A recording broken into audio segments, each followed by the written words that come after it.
Alhamdulillah nahmaduhu wa nasta'inuhu wa nastaghfiruh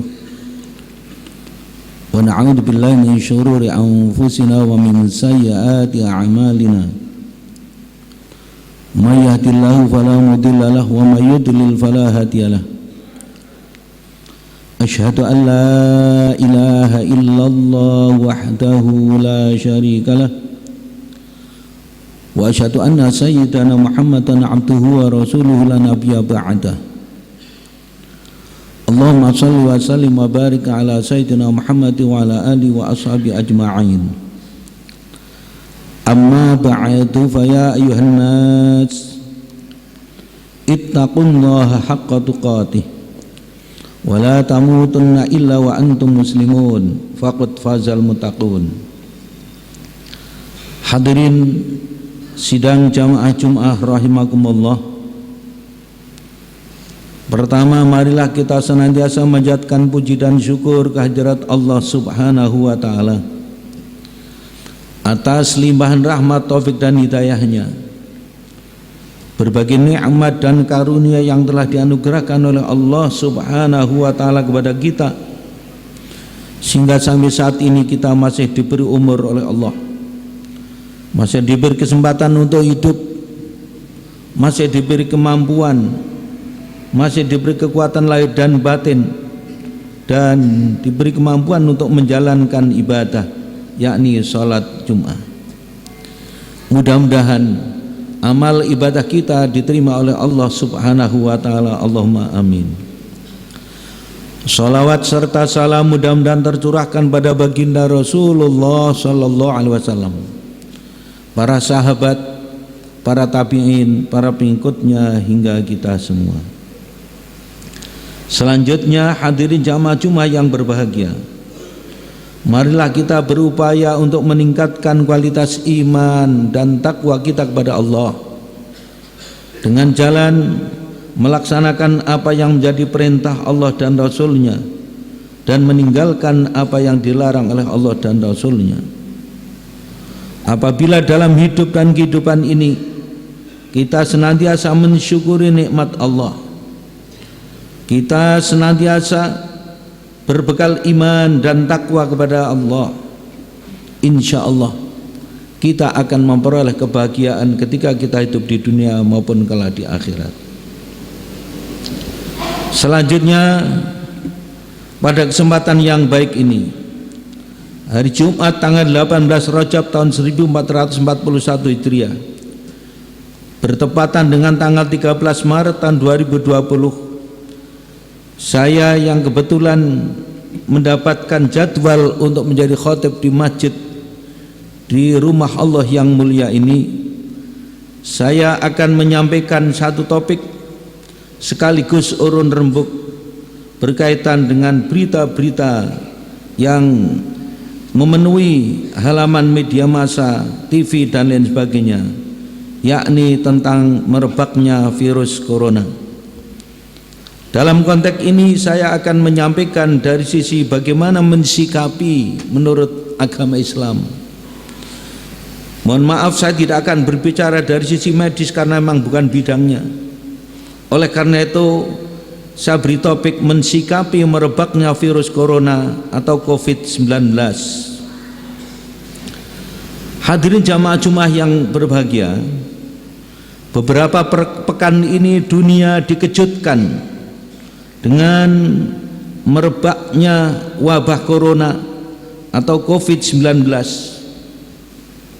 Beberapa aktivitas sangat menonjol, bukan hanya di tempat kita tapi di seluruh penjuru dunia. Masyarakat dianjurkan untuk menggunakan masker, tetapi masyarakat berbondong-bondong ke apotek, ke toko obat, kemana-mana, sulit untuk mencari masker, sampai-sampai ada masker palsu.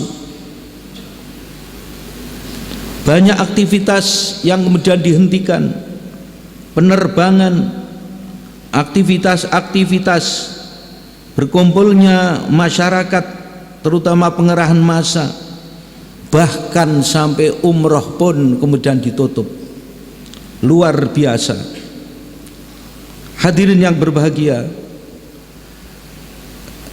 beberapa pendapat para ahli berdasarkan sumber-sumber informasi yang saya baca, antara lain diduga virus ini bermula dari kawasan Wuhan, provinsi Hubei di Cina. Memang virus-virus semacam itu sudah ada sejak dulu. Menurut informasi tahun 1960 sudah ada virus yang namanya SARS-CoV, dan itu terjadi juga di Cina. Itu 1960 sampai 2002. Kemudian tahun 2012 muncul juga yang namanya virus MERS-CoV, yaitu yang muncul di Timur Tengah, yang bermula disebarluaskan oleh unta. Di akhir tahun 2019 maka muncul virus corona atau COVID-19 yang menurut informasi yang dapat dipercaya adalah bermula terjadi atau muncul di wilayah Wuhan, provinsi Hubei di Cina. Hadirin yang berbahagia, menurut sejumlah pakar atau beberapa pemberitaan, dianalisis karena sebagian masyarakat mengkonsumsi satwa liar. Ada tikus, ada kelelawar, ada curut, ada ular dan lain sebagainya, yang kemudian akhir-akhirnya merambah kepada manusia. Virus ini mudah sekali tertular, kontak langsung dengan melalui batuk atau bersin, dan ini menurut informasi belum ada vaksin atau obat antivirus. Oleh karena itu, hadirin jamaah Jumat yang berbahagia, banyak sekali sikap macam-macam untuk menghadapi virus ini. Bagaimana menurut pandangan Islam, bagaimana sikap kita sebaiknya? Hadirin yang berbahagia, ini semuanya adalah merupakan bencana. Ini semuanya adalah merupakan wabah. Dan orang ketika menghadapi wabah, kalau menurut ajaran Islam tidak boleh mengeneralisir. Karena menurut ajaran Islam, wabah yang terjadi atau bencana yang terjadi menurut pandangan Islam paling tidak ada 4 kelompok atau 4 kriteria. Yang pertama, bencana itu adalah merupakan laknat Allah, merupakan kutukan Allah, merupakan adzabullah. Alternatif yang pertama. Yang kedua, bencana itu terjadi adalah merupakan iqabullah, merupakan hukuman Allah kepada manusia akibat ulah tangan manusia itu sendiri. Yang ketiga, bencana itu muncul karena merupakan sunnatullah, hukum alam atau hukum masyarakat. Yang terakhir, bencana adalah merupakan bala Allah, ujian dari Allah subhanahu wa ta'ala. Oleh karena itu, hadirin jamaah Jum'ah, mari kita mensikapi ini sesuai dengan tuntunan agama. Mari kita mensikapi apa yang terjadi ini sesuai dengan ajaran Islam. Ada beberapa kemungkinan. Yang pertama adalah memang kemungkinannya virus itu adalah merupakan laknat Allah, kutukan Allah subhanahu wa ta'ala, merupakan adzabullah. Di dalam surah Al-A'raf surat ke-7 ayat 96, Allah berfirman, a'udzubillahi minasyaitonir rajim, walau anna ahlal qura amanu wattaqau la fatahna alaihim barakatim minas sama'i wal ard walakin kadzabu fa akhadnahum bima kanu yaksibun. Shadaqallahul azim. Andai kata penduduk suatu kaum, penduduk suatu negeri penduduk suatu masyarakat itu benar-benar beriman kepada Allah Subhanahu wa taala dan bertakwa, niscaya kami buka keberkahan untuk mereka yang datangnya dari langit dan dari bumi. Akan tetapi walakin kadzabu, akan tetapi mereka mendustakan kepada Allah Subhanahu wa taala.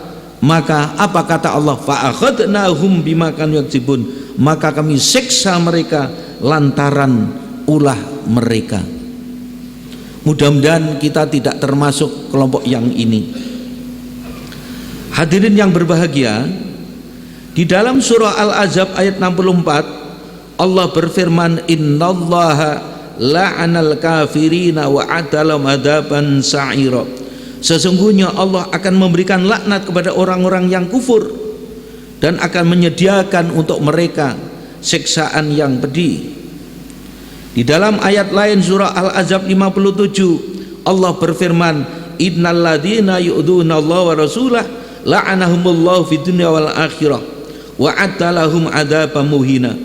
Sesungguhnya orang-orang yang menyakiti Allah, menyakiti Rasulnya, Allah akan melaknat mereka baik ketika di dunia maupun di akhirat, dan Allah akan menyediakan untuk mereka siksaan yang pedih. Di dalam beberapa tafsir yang dimaksud dengan yu'dzunallaha wa rasulah, antara yang tidak mengimani mereka tidak mengimani Allah, tidak mengimani utusan-utusan Allah, mereka tidak menjalankan perintah Allah dan tidak meninggalkan larangan Allah, itu sesungguhnya yu'dzunallah, mereka adalah menyakiti Allah. Ala laknatullahi ala zalimin, surat Hud ayat 18. Sesungguhnya Allah Subhanahu wa taala, ingat bahwa Allah Subhanahu wa taala akan melaknat kepada orang-orang yang berbuat zalim.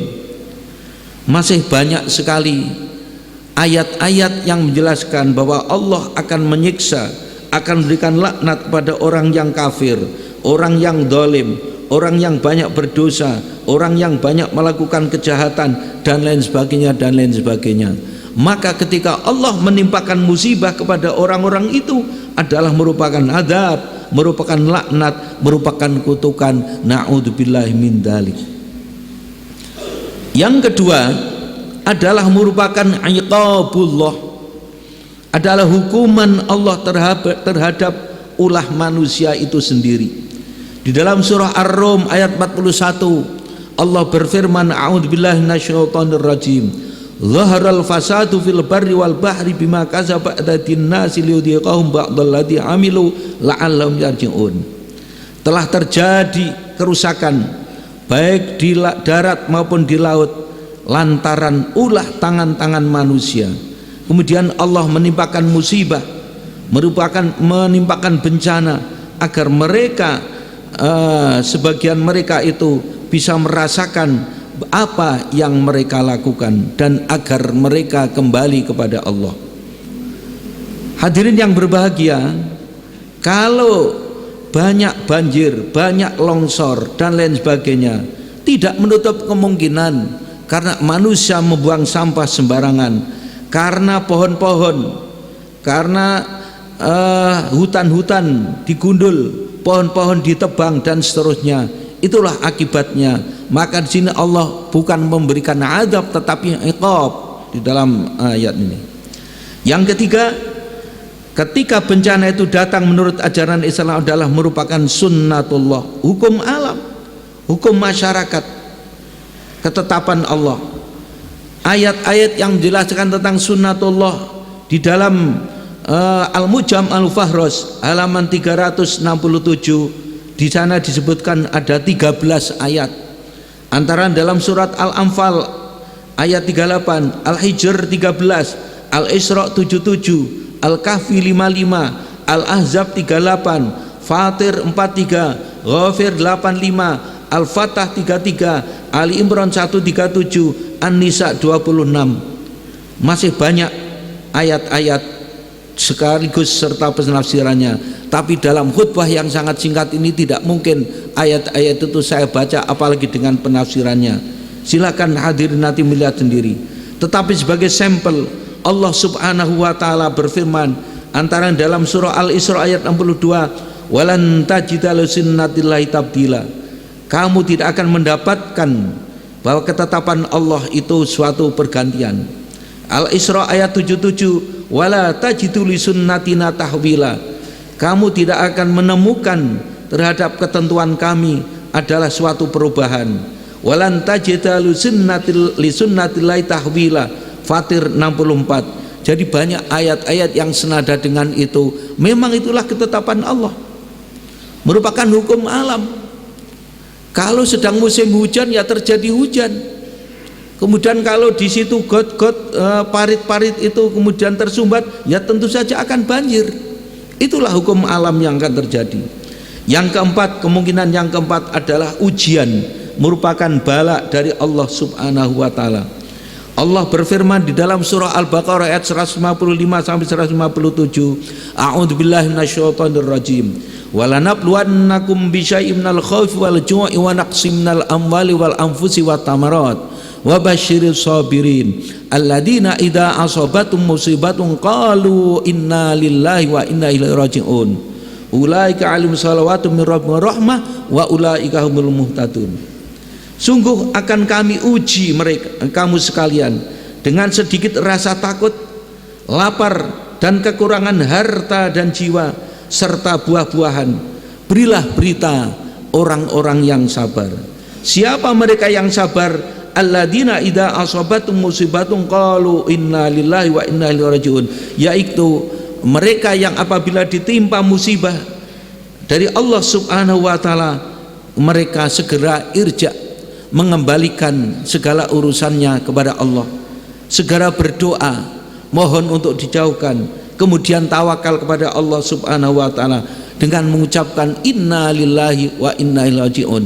Kita adalah milik Allah, kita datang dari Allah dan semuanya akan kembali kepada Allah Subhanahu wa taala. Hadirin yang berbahagia, yang sering menjadi pertanyaan, kenapa ketika Allah menimpakan musibah, ketika Allah menimpakan bencana, apalagi virus corona yang bisa merambah ke seluruh penjuru dunia, tidak dipilih orang-orang yang suka berbuat kemungkaran, yang maksiat, yang kufur, yang dolim dan lain sebagainya. Rasulullah Shallallahu Alaihi Wasallam memberikan jawaban. Suatu ketika Rasulullah Shallallahu Alaihi Wasallam ditanya oleh Aisyah radhiyallahu anha. Ada satu peristiwa yang ini juga dikutip di dalam kitab Riyadhus Shalihin halaman 7. Rasulullah Shallallahu Alaihi Wasallam menceritakan, dulu pernah ada pasukan yang akan menggempur Ka'bah. Ketika pasukan itu sampai ke tanah suatu tempat, maka kemudian tanah itu dari pasukan yang paling depan sampai yang paling belakang kemudian ambles. Orang-orang yang ada di dalamnya yang tidak ikut akan menggempur ikut juga wafat, ikut mati. Orang yang sedang mandi, orang yang sedang tidur, orang yang sedang masak, orang yang sedang di pasar, orang yang sedang ibadah ikut mati. Maka Aisyah bertanya kepada Rasulullah, kenapa ya Rasul, orang-orang yang dibinasakan oleh Allah bukan hanya pasukan yang akan menggempur Ka'bah, tapi semua yang ada di wilayah itu kemudian terkena? Apa jawaban Rasulullah Sallallahu Alaihi Wasallam? Mereka ditimpa musibah dengan amblesnya tanah itu, dan besok akan dibangkitkan sesuai dengan amal dan niatnya. Justru ketika orang itu meninggal dalam keadaan sedang membaca Al-Quran, dalam keadaan ibadah, dalam keadaan bertakwa, beriman kepada Allah Subhanahu wa taala, bersyukur karena mereka adalah husnul khotimah.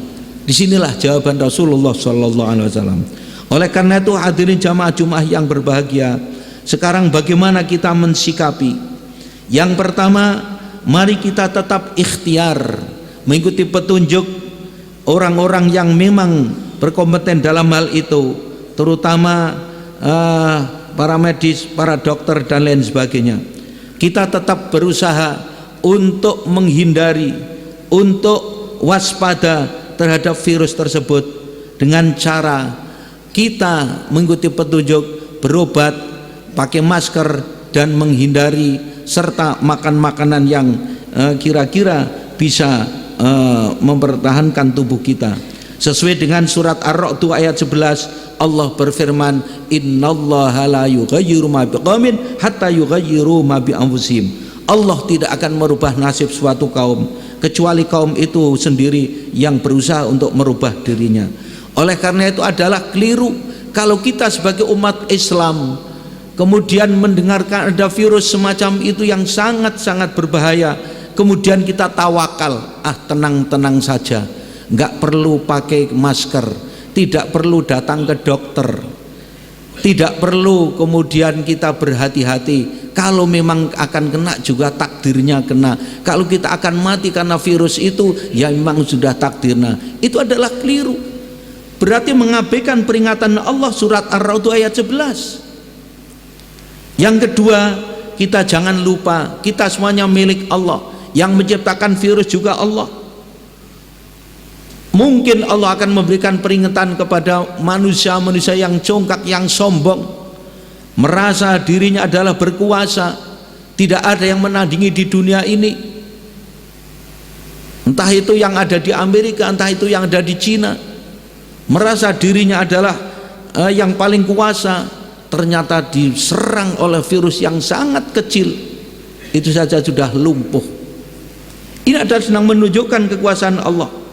Allah juga berfirman di dalam surah Al-Baqarah ayat 26, innallaha la yastahi ayyadriba matalam ma ba'udatan fama faqaha wa ammal ladina amanu faya'lamuna annal haqqu min rabbihim wa ammal ladina kafaru fayaquluna ma da'aradallahu bihadza matala yudillu bi katsira wa yahdi bi katsira wa ma yudillu bi ilal fasiqin. Allah tidak akan segan membuat perumpamaan nyamuk. Ada nyamuk malaria, ada nyamuk yang menyebabkan penyakit DB, sekarang ada virus. Jadi Allah tidak akan segan-segan memberikan contoh nyamuk bahkan yang lebih kecil dari itu. Ini sudah terbukti. Artinya apa? Kalau Allah akan menunjukkan kekuasaannya, apapun bisa terjadi. Oleh karena itu hadirin jamaah Jumat yang berbahagia, kita juga harus tetap berdoa kepada Allah Subhanahu wa taala. Wa qala rabbukum ud'uni astajib lakum. Allah Subhanahu wa taala berfirman, berdoalah kepada kami, maka kami Allah akan memberikan ijabah kepada kamu sekalian. Al-A'raf 29. Yang ketiga, kita harus saling tolong menolong, saling bantu membantu. Sesuai dengan firman Allah dalam surah Al-Maidah ayat 2, wa ta'awanu 'alal birri wa taqwa wa la ta'awanu 'alal itsmi wal 'udwan. Bertolong menolonglah, saling bantu membantulah dalam urusan kebaikan dan ketakwaan, dan jangan tolong menolong dalam urusan dosa dan permusuhan. Yang keempat, kita juga harus berikhtiar secara teknis, berobat, periksa ke dokter, kemudian menjaga kebersihan, cuci tangan, kemudian pakai masker. Itu adalah secara teknis dan secara lebih khusus. Oleh karena itu adalah merupakan petunjuk. Yang terakhir, tentu saja kita tawakal kepada Allah. Setelah ikhtiar, setelah berdoa, kita tawakal kepada Allah. Wa may yatawakkal 'ala Allah fa huwa hasbuh. At-Thalaq ayat 3. Barang siapa yang bertawakal, menyerahkan segala urusan kepada Allah, Allah sendirilah yang akan memberikan kecukupan, Allah sendiri yang akan menyelesaikan. Oleh karena itu kita tetap mohon pada Allah, mudah-mudahan virus ini segera sirna dari dunia, dan jangan sampai kepada kita, negeri kita, apalagi tempat kita, dan mudah-mudahan diselamatkan oleh Allah Subhanahu wa taala. Allahumma amin. A'udzubillahi minasyaitonir rajim. Bismillahirrahmanirrahim. Wal 'asri innal insana lafi khusrin illa alladziina aamanu wa 'amilus solihati wa tawassaw bil haqqi wa tawassaw bis sabr. Barakallahu li wa lakum fil Qur'anil 'azim wa nafa'ani wa iyyakum bima fihi minal ayati wa dzikril hakim wa taqabbalallahu minni wa minkum tilawatahu innahu huwar rahim wa qur rabbighfir warham wa anta khairur rahimin.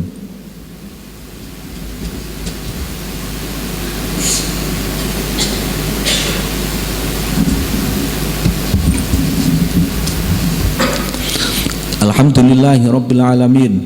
Wa asyhadu an la ilaha illallah wahdahu la syarika lahu syahadatu ibadihi sholihin. Wa asyhadu anna sayyidana Muhammadan abduhu wa rasuluhu mab'utsu rahmatan lil alamin.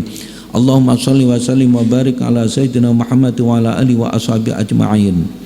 Amma ba'du fa ya ayyuhan nas ittaqullaha fis sirri wal alan wa darul fawahisha ma dhahara minha wa ma batan wa'lamu anna Allah shalla ala nabiyhi qadima wa amarakum bidzalika ikrama wa ta'dhima faqala ta'ala innallaha wa malaikatahu yusalluna 'alan nabi ya ayyuhalladzina amanu sallu 'alaihi wa sallimu taslima Allahumma salli wa sallim wa barik ala sayyidina Muhammad wa ala alihi wa ashabihi ajma'in warhamna mahum bi rahmatika ya arhamar rahimin. Allahumma ighfir lil mu'minina wal mu'minat wal muslimina wal muslimat al ahya'i minhum wal amwat innaka sami'un qaribun mujibud da'wat wa qadi al hajat bi rahmatika ya arhamar rahimin. Allahumma innal haqqa haqqan warzuqna tiba'ah wa innal batila batila warzuqna tinabah. Allahumma yassir lana umurana umur dunya wal akhirah wa hasil maqasidana min maqasidin wal akhirah. Allahumma adfa' annal ghala'a wal bala'a wal fakhsha wal munkara wa suyuf al mukhtalifat wa syaddat al mihan ma dhahara min hawa ma batan min baladina hadha khassa wa min buldanil muslimina 'ammah innaka ala kulli syai'in qadir. Rabbana ighfir lana wa li ikhwanina alladhina sabaquna bil iman wa la taj'al fi qulubina ghillan lil ladzina amanu Rabbana innaka ra'ufur rahim. Ibadallah, innallaha ya'muru bil 'adli wal ihsan wa ita'i dzil qurba wa yanha 'anil fahsya'i wal munkari wal baghi ya'idukum la'allakum tadhakkarun. Fadhkurullahal 'azima yadhkurkum wasaluhu min fadlihi yu'tikum wa la dzikrullahi akbar.